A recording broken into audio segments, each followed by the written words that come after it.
영양가도 많고 맛도 좋으며 완전 식품으로 손꼽히는 계란. 다양한 영양 성분이 많고 요리법도 다양해서 아이부터 어른까지 남녀노소 즐겨 먹는 식재료입니다. 하지만 날계란, 반숙, 완숙에 따라 영양 성분 섭취 정도가 다르고 노른자에 있는 콜레스테롤에 대해서는 여러 의견이 있습니다. 계란은 달기 낳는 알로 국내뿐만 아니라 전 세계적으로 많이 유통되는 식재료입니다. 전 세계 평균적으로 한 사람당 1년에 9kg을 먹는다고 하는데요. 멕시코나 페루는 평균적으로 1인당 20kg 가까이 먹고 자메이카는 1인당 2kg 정도만 먹는다고 합니다. 한국은 11에서 12kg 정도를 먹고 개수로 환산하면 약 268개입니다. 이렇게 국적 성별 나이 불문하고 많이 먹는 식재료로 인류가 모두 즐기는 아주 좋은 영양 공급원인데요. 조리 방법에 따라 영양소 흡수가 달라지고 콜레스테롤에 관해 잘못 알려진 정보도 있으니 오늘은 계란에 대해 알아보겠습니다. 안녕하세요. 여러분의 황금처럼 빛나는 건강한 삶을 응원하는 골드닥터입니다. 아직도 구독하지 않은 분들이 계신다면 지금 구독과 알림, 좋아요를 눌러주세요. 그리고 주변의 소중한 분들에게도 많이 공유하셔서 사랑하는 사람들과 함께 황금처럼 빛나는 건강한 삶을 오래오래 누리시길 바랍니다. 계란은 완전식품으로 불릴 정도로 영양소의 집합체입니다. 철분과 칼슘, 아연, 비타민 A, D가 풍부하고 한 개당 대략 80kcal입니다. 특히 단백질의 아미노산 조성이 영양학적으로 가장 이상학적이라고 평가받는데요. 흰자에는 단백질이 많고 노른자에는 지방과 단백질이 주성분입니다. 그렇다 보니 노른자가 60kcal 정도의 열량을 가지고 있습니다. 흰자에는 완전 단백질이 있어서 근육을 만드는 데 효과적이고 몸을 만드는 분들에게 아주 좋은 식품입니다. 노른자는 흰자보다 각종 영양소가 훨씬 풍부합니다. 천연 유화제인 레시틴, 근육통 예방에 도움을 주는 비타민 B7 숙취 해소를 도와주는 마니오닌, 눈 건강에 좋은 루테인과 제아크산틴 등 다양한 성분이 들어 있습니다. 껍데기에는 칼슘이 많아서 칼슘을 추출해서 여러 용도로 사용하는데 그중 빵이나 라면에 포함된 난각칼슘은 계란 껍데기에서 나온 칼슘입니다. 이처럼 다양한 영양 성분을 함유하고 있기 때문에 전 세계 사람들이 많이 먹는 식재료로 거듭날 수 있었습니다. 하지만 땡땡땡난이라고 하면서 특정 영양소를 강화했다는 고가의 계란을 간혹 볼 수 있는데요.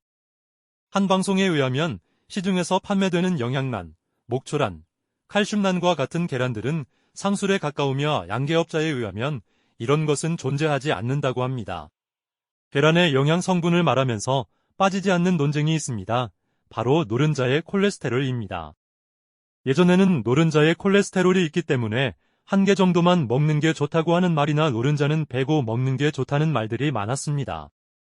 하지만 연구에 따르면 노른자의 콜레스테롤은 큰 문제가 없는 것으로 밝혀졌습니다.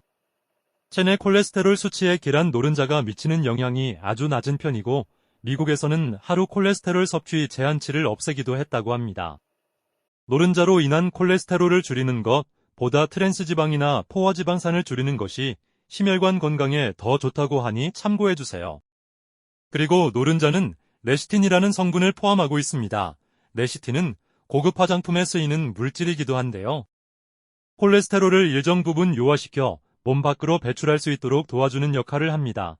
그렇기 때문에 흰자만 먹는 것보다 노른자를 같이 먹는 것이 오히려 콜레스테롤 수치를 하락시켜 준다고 합니다. 만약 체내 콜레스테롤 수치가 높다면 노른자를 매일 먹거나 많이 먹는 것에 주의해야겠지만 그런 상황이 아니라면 계란을 먹을 때 노른자까지 같이 먹는 것이 몸에 더 좋습니다. 계란으로 할 수 있는 가장 간단한 요리는 삶은 달걀과 계란 후라이입니다. 취향에 따라 완숙으로 드시기도 하고 반숙으로 드시기도 하는데요. 영양 섭취와 신체 컨디션에 따라 완숙과 반숙을 나눠서 드시는 게 좋습니다. 계란 흰자는 완숙으로 드시는 게 좋습니다. 노른자에는 비타민 B7이 들어있는데요. 비타민 B7은 피부와 머리카락을 매끄럽게 해주고 신경계 기능을 원활하게 만들어줍니다. 그리고 콜레스테롤 수치를 조절하는 데에도 도움을 주는 영양 성분입니다.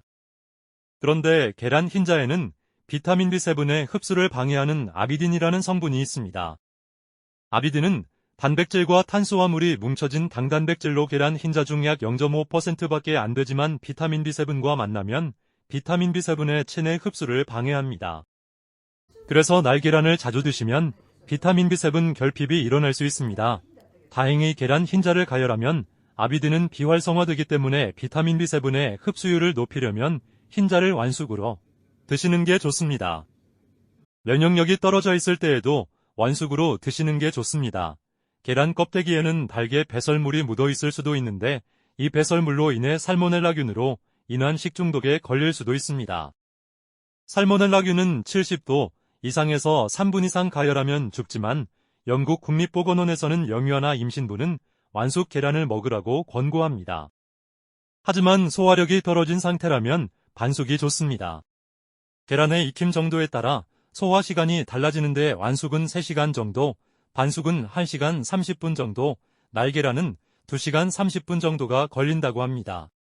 반숙이 소화가 제일 잘 되는데 그 이유는 완숙은 가열하면서 단백질의 구조가 단단해지기 때문에 소화를 위한 시간이 길어지는 것이고, 날계란은 단백질 조직이 너무 치밀해서 영양소를 흡수하기 어렵기 때문입니다.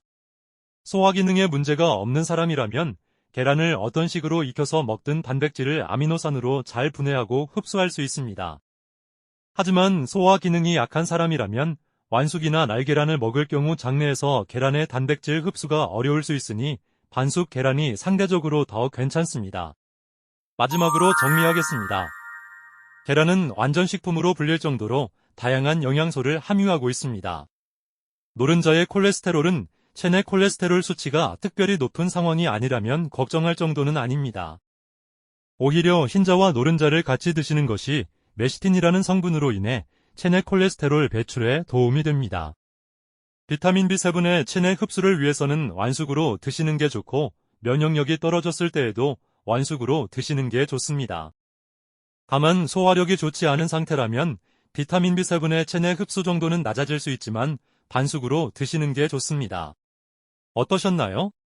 좋은 영양 성분과 다양한 요리법으로 사랑받는 계란. 쉽게 접할 수 있고 취향에 따라 익힘 정도도 다르게 하여 드시고 계신데요. 노른자로 인한 콜레스테롤 걱정은 줄이시고 컨디션에 맞춰 익혀 드시면서 좋은 영양 성분을 듬뿍 흡수하시길 바랍니다. 긴 영상 함께 해주셔서 감사합니다. 오늘의 영상이 유익했다면 구독과 알림, 좋아요 꼭 부탁드릴게요. 그리고 황금처럼 빛나는 건강한 삶을 오래오래 누리시길 바라는 마음으로 주변에 계신 소중한 분들에게도 공유해주세요. 여러분의 건강과 행복을 위해 기도하겠습니다. 지금까지 골드닥터 건강 레시피였습니다. 감사합니다.